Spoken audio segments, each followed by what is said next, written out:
I want to talk about Venn diagrams in this video. Now, I see these a lot in memes posted online, so you've probably seen something like this before, but it's called a VENN diagram. I just want to make sure we're all following what's going on with these diagrams and add in a detail that we sometimes don't think about with these. So I'm going to make two events. I'll call one C, that it's cloudy outside, and I'll make my other event W, where it's warm. Right? So both of these things could happen at the same time, or just one, or just the other, or neither one of these. It could be sunny and cold. It happens.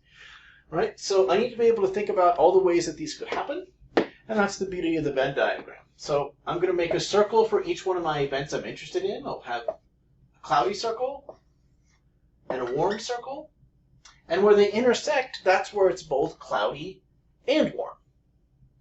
But there's one other thing that I want to be interested in here that is usually not actually presented when we have these Venn diagrams. So I'm going to make a rectangle around the whole thing that represents our entire sample space. In other words, everything that could possibly happen. Because I could have a situation where it's neither cloudy nor warm. Well, that's out here, right? That's outside my circle. So I need to think about this outside region also. So let me go through each one of these four regions that I've actually kind of split the sample space into. So this whole circle here would be any time that it's cloudy. Right? So if I look outside and see that it's cloudy, somehow I'm in this circle. But this circle's actually broken into two pieces.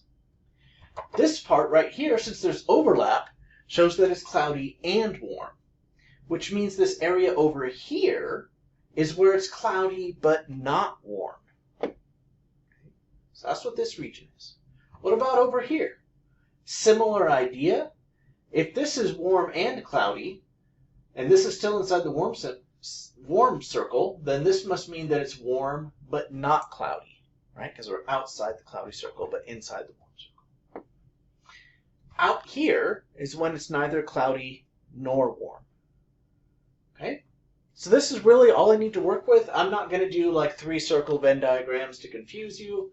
That's not necessary, but I just want to make sure we have some idea of what's going on when I do this. That's enough for this video. In the next video, I'll start using these because we're going to need to go through the ideas of not cloudy, cloudy and warm, and cloudy or warm. So in other words, not, and or. Those are basic logical operators, are what they're called. That'll enable us to find probabilities for all kinds of complex events as they arise.